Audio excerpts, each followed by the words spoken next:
you explain how the scoreboard works, like in simple words, for someone who's never used an Arduino before? Yeah, so the Arduino, for starters, is the part of the circuit that holds the entire code, the instructions that tell devices that I have used to create the project what to do, what not to do, how to do it, everything like that. What was the most challenging part of building this project? So the most challenging part, I'd say, was the one bug that I did encounter in the code. Do you see yourself building more Arduino or coding projects like in the future? Like, if so, what's like next on your list? Okay, so next on the list probably is the Potato Pulsar 3000, but with that being said, I do plan on building more projects.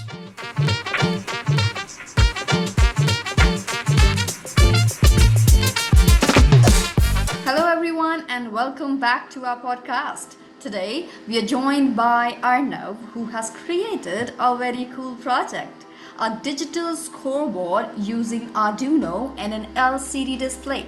Arnav is going to walk us through how he built it, how the code works, and even show us how it keeps track of scores in real time. So this project is a great example of how coding and electronics can come together to solve real-world problems in a fun way. So let's dive in. Alright, Arnav, so what inspired you to make a digital scoreboard instead of another type of project? It's probably the school, since I'm on the school volleyball team, probably like that, because my 6th grade PE teacher did teach me to use the scoreboard, so it might have come back to memory when I was making the project, trying to decide what to make. Nice, nice. That's a smart way to solve a real life problem. So, do you like enjoy playing sports or games that need scorekeeping? Like, is that why you thought of this idea?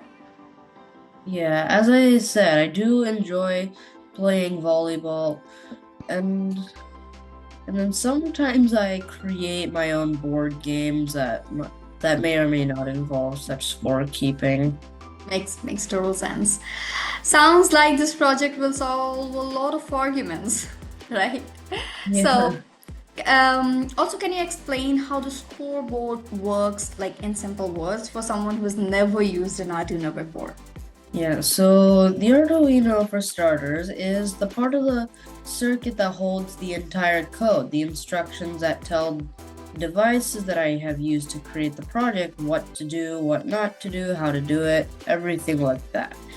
And so what this code is saying is that, so I'll just grab my guitar here for a quick demonstration. The code is not turned on yet. There's a different code in it, but like just so what it's saying is when this button is pressed on the LCD, it'll scroll update once, but then otherwise, if the other button's pressed, then the guest score is updated by 1.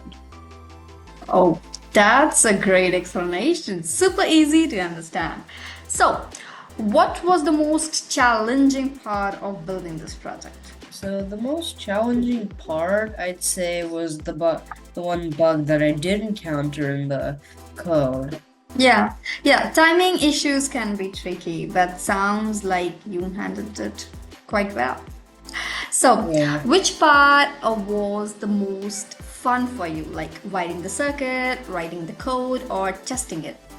I I'd say testing the final project because it feels so rewarding once it finally does work. Yes, that's the best feeling. Watching something you built come to life, right? So, how did you make sure the scores updated correctly each time you pressed the button? With a simple 2-second delay in the code that says, okay, when the button is pressed, don't update the score until 2 seconds after the hit switch is pressed, as I showed you just then. So great job using the debouncing. So that's a key trick in electronics, right? Yeah. So, like, did you face any bugs or problems in the beginning? Like how did you fix them? So the one bug that I did encounter was so the code registers what happens with the electronics remarkably fast. And so the thing is, the hit switch, like when I pressed it, because of how fast it registered that the button was pressed 28 times until I released it. And so then if the score is 0, then it would just update to 28. And then so what I did, the 2-second delay, when I implemented that and then uploaded the new code, so it did actually work. So when I pressed the button, the 2-second delay only allowed for the code to be updated once for each button press. Nice troubleshooting. And loose wires can be really sneaky, right? Yeah. So, what did you learn while making this project that you didn't know before? What I learned is how remarkably fast this code can register what happens, like button presses, change in light for IR sensor data, or photodiode. I like how remarkably fast the code can register what happens. Yeah. And that's a solid skill to have. So both electronics and coding in one go, right? So if you had more time, what feature would you add to improve your scoreboard?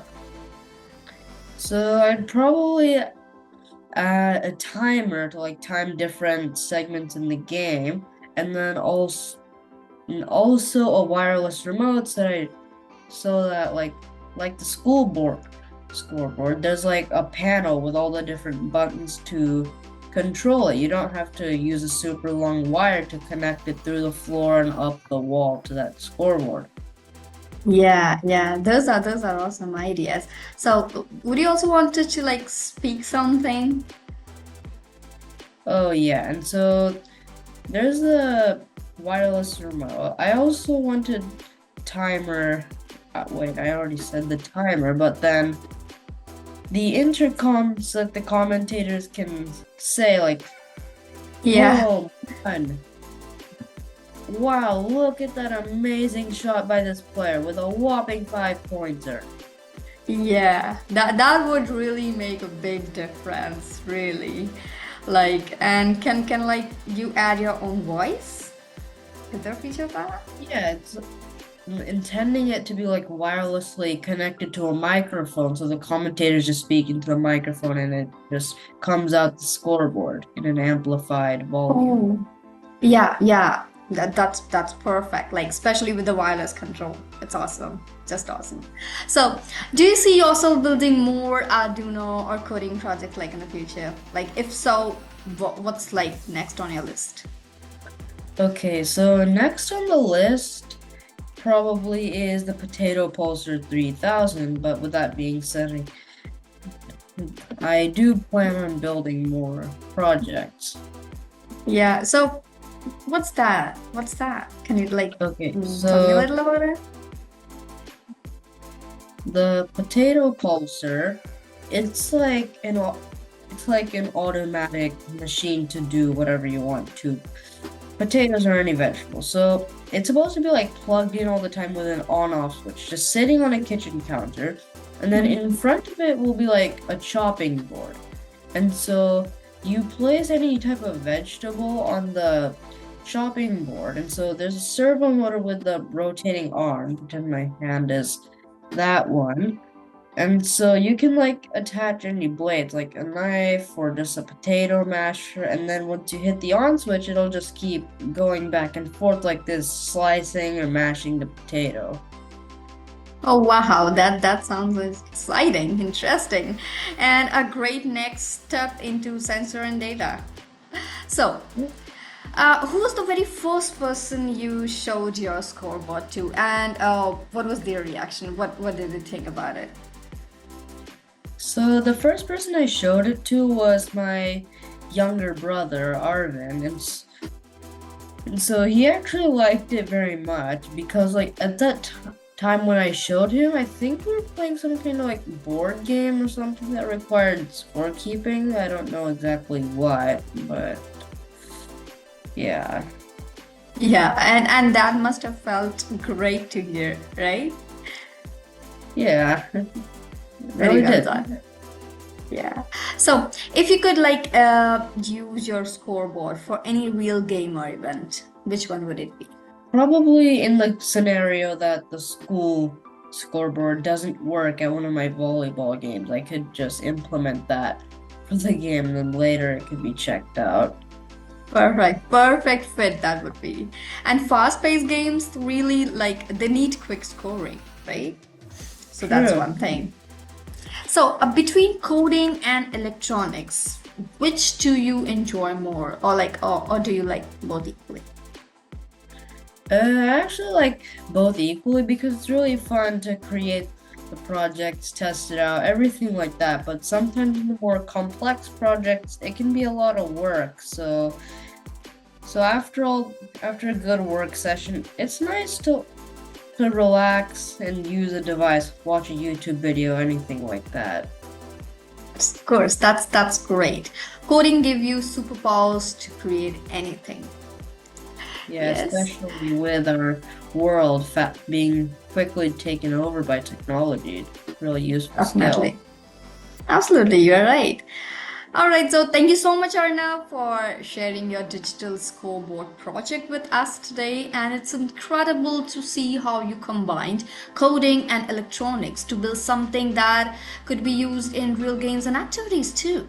And we're really impressed by your creativity and problem-solving skills.